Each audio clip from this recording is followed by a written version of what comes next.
नैबे ब्रह्म धोरोम आफादनि जथुम्मायाव थुलुंगागिरि महरै आलासि हांख्राय जादों। बे बिथिङाव मा फोरमायो? माइन'रिटि सेन्टाराव फैनानै जोबोद गोजोननाय मोन्दों। सनितपुर जिल्ला ब्रह्म धोरोमनि बेयाव रुफाथि मायथाइ फोरबो। बे धोरोमनि गेजेरजों जोङो गावखौनो आध्यात्मिक गियान मोननानै सोलोंनानै गोहो गोरा खालामनो हायो। मोनसे बिराद गेदेरथार प्लेटफर्म बियो आरो खुंगिरि बिथांमोनहा जोबोद खस्थ' खालामनानै बे हाबाफारिखौ खुंदों आरो बिथांमोननिसिम साबायखर बावदों। दिनै आरोबाव आं गोजोनसिन मोनबावदों बे हाबाफारियाव लोब लोब फरायसाफोर बाहागो लाफैदों गुबुन गुबुन स्कुलनि। आङो बेखौनो बुंगोन, आङो फिल खालामदों जे फरायसाफ्रा सोलोंथाइनि गोनांथिखौ माने बुजिनो हमदों, गावनि जिउनि गोनांथिखौ बुजिनो हमदों, थुलुंगानि नांगौ साफ्रोमनोबो बेखौ बुजिनो हमदों।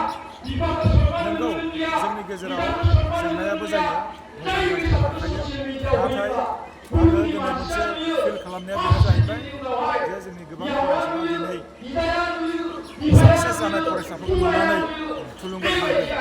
माखासे फरायसाफ्रा जोंनि बर'फ्रा जर'खायै बर' मिडियामनि गेजेरजोंनो फरायनानै डक्टर जानाय, APSC एग्जाम पास जानानै अफिसार जानाय नुनो मोनदों। बे जोबोरै मोनसे मोजां साइन बियो आरो बेखौनो जोंनो नांगौ। बेनो जोंनि मोनसे रिजाल्ट, जोंनो प्रग्राम खालामो, मटिभेसन होयो, बिनि रिजाल्टखौ जों मोनगासिनो दङ।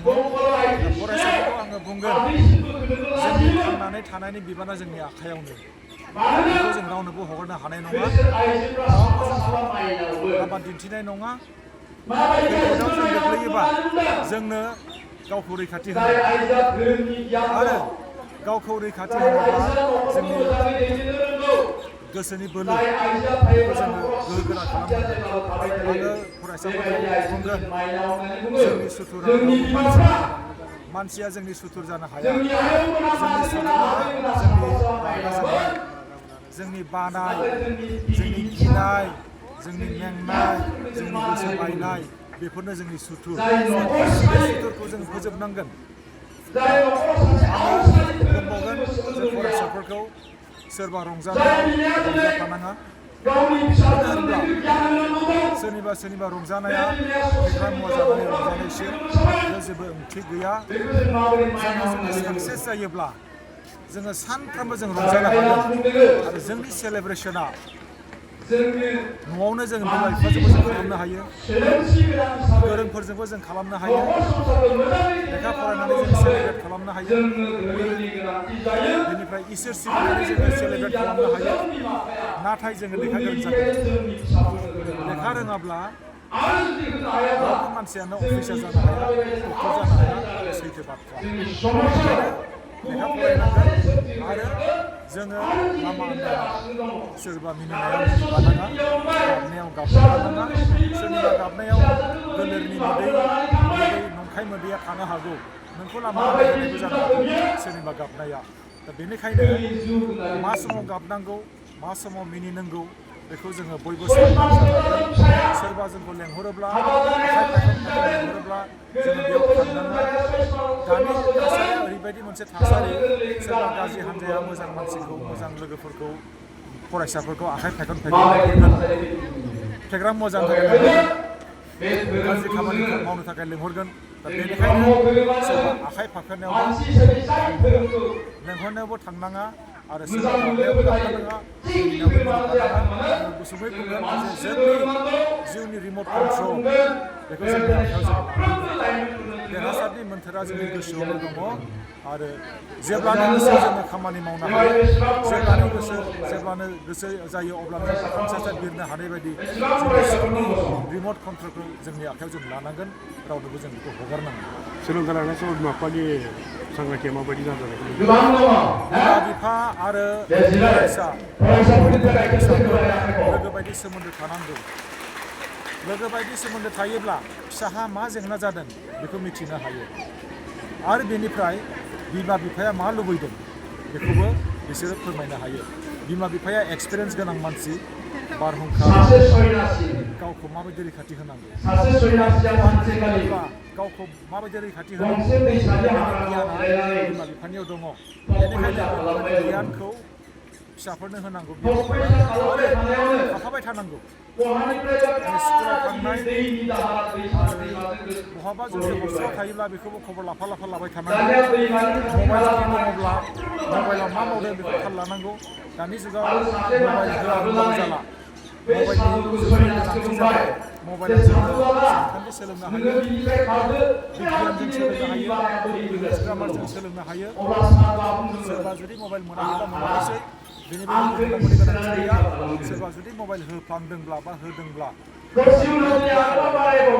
जानायाव खबर लानांगोन फरायनायाव खबर लानांगोन आरो बिनिफ्राय इसोर सिबिनायाव लाफानांगौ गाव गावबागाव धोरोमनि जे सान्थौ दङ जे नेमखान्थि दङ बेयाव गथ'फोरखौ बेखौ नांगौ